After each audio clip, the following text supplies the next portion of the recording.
So I started dancing when I was really, really young. I was about 5 years old, and I saw Savion Glover on Sesame Street. Hey, you're just in time to play the rhyming game. You ready? Here we go.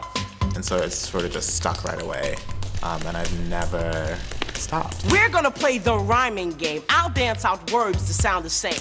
I started dancing with a youth tap ensemble based in the DC area. It was called Tappers with Attitude.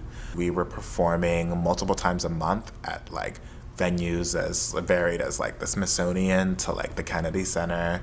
And then we would produce our own concerts sort of each fall and spring.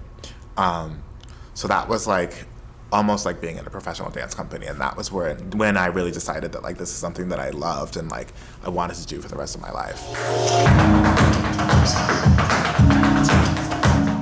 And then after that, I went to school in Boston, so that was cool. Hung out in New York, trying different things that weren't really working. But I think one of the hardest things was like there weren't that many examples of like Black gay tap dancers who were sort of like making work at the time that I like knew of. I wasn't able to really articulate like that I was gay to myself until I was like an older teen.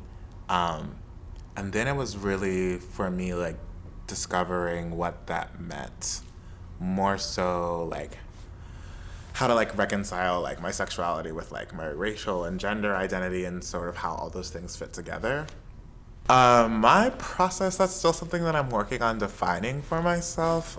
I don't have a defined process yet, so I'm having fun trying different things. Either like sketch out sort of an outline of what a piece may look like, or write down ideas, or just take notes, or scribble things down, or whatever it is. I'm just trying a bunch of different things. Sometimes that means like taking sticky notes and just like sticking them on a mirror and placing things and ordering them.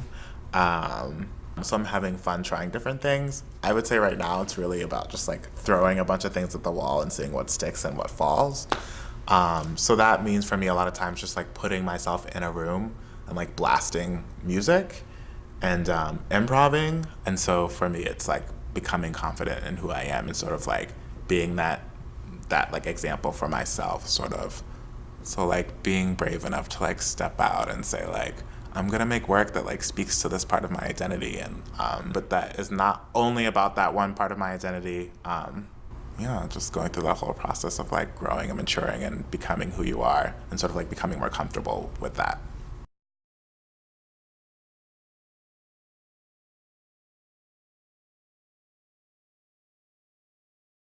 Yes, so a project that I'm working on right now is called Go Ahead and Put Your Records On, and it's a interdisciplinary tap dance piece. It talks about race, gender, and sexuality, and sort of like my identity in general, and those parts separately, but also how they all intersect.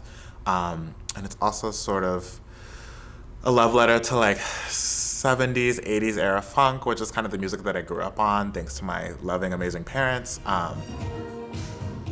So I wanted, when I was creating this piece, I call it Records for short, I wanted it to feel very millennial.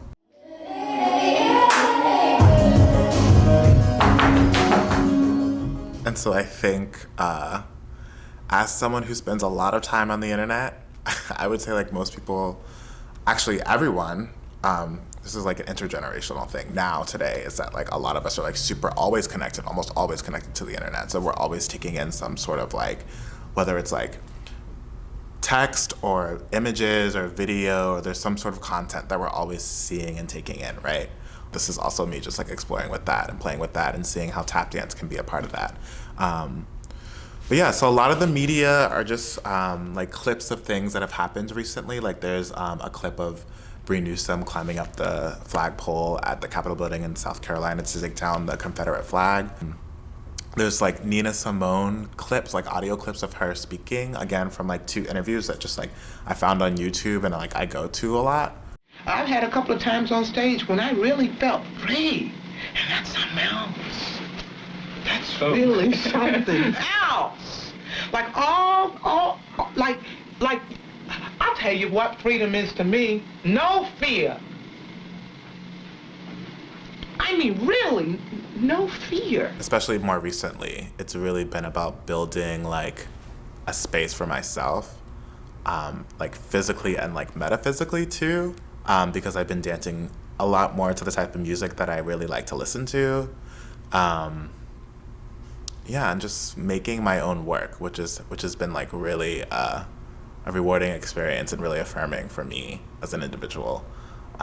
What I found is that sometimes when you get really personal with something that you share with a lot of people, it allows them to sort of like hone in on the pieces that resonate with them.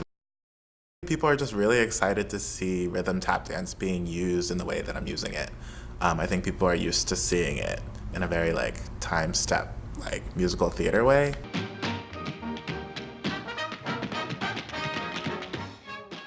And so they're excited that there's sort of like this a renaissance happening a little bit. And so it's like new for a lot of people, it's different, it's unique. And so I think people are just like really into like tap in general. Lucky number for me. Yeah! I really have been affirmed by the fact that I am using like an art form that was created by Black people to create or tell my own story, or tell the stories of people who I know, or talk about myself. Creating a record of like who I am and what I'm about, using an art form that's like of my people. So that's sort of how all that fits in for me.